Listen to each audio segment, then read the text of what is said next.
Welcome back to the channel. Thank y'all for hanging with me on this Friday. So I want to talk to you about one of my favorite ways to beat the heat, get away from all the boat traffic, and a lot of times this part of the year, dog days of summer, there's better fishing as far back in the creeks as you can go compared to the main lake.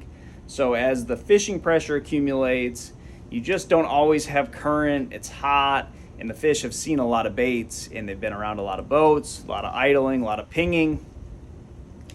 The further you go in the creeks can be the best bite, and the water is going to be cooler up there and you can use a lot of different baits. It's junk fishing and you can go back to catching them on a frog, a chatterbait, a swim jig, a buzz bait.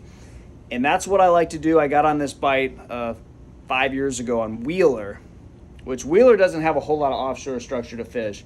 But running back into those creeks as far back as you can go, and you'll find water a lot of times that's like 15 degrees cooler back there than what you'll find on the lake.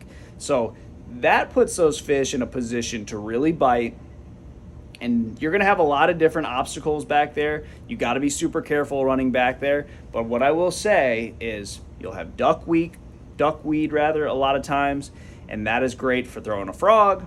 And then they really, really like a buzzbait back there. And I will say this about that whole way of catching bass is I think guys get back there, they get in that clear water and they think, all right, I got to throw a wacky rig, I got to finesse fish. And that is not how I like to fish those situations. To me, a buzzbait with a white horny toad on there, a frog, a swim jig doing the Alabama shake, pulsing it. If you have any type of overhanging trees, shaded banks, anything like that, that's where I'm going to be throwing those top waters and that swim jig. And there's just fish back there. This time of year, they just go to biting. And the rest of the lake, isn't that great. So this is the time of year where I really like to go and do that. And from what I've witnessed in the last 10 years, so you go back to 2015, 2014, the offshore fishing was really good in May, really good in June, and still pretty darn good in July and August. And then even years they were still out there in the fall time. You could do well in tournaments fishing offshore deep in September. It's gotten progressively worse every year. By like 2015, the schools weren't firing up like they were prior to that. And by like 2016, you had to camp on the schools, especially if you're like past May, you're in June. You had to really camp on them. They were hard to get to bite. Now it seems like forward-facing sonar is a big, big player if you want to catch anything out there. So the offshore fishing, deep fishing, ledge fishing has gotten progressively tougher every year. And there are baits like a big worm where a lot of times they just smack at it.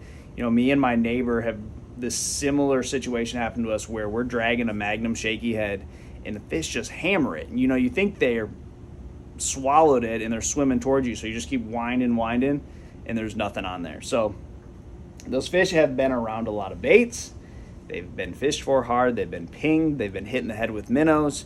So those fish are tough to catch. You go in the backs of these creeks, it can be really, really fun. Now again, you got to be careful, you got to watch out, and even you can get out, park your boat somewhere, wade down the creek, break out your little topwater box. This can be a really fun way to catch bass. So in the months of July and August, hottest time of the year, dog days of summer, don't be afraid to go way back in those creeks. There's big ones back there, and there are also numbers. So try that, guys. Good luck to you, and I'll see you on the water.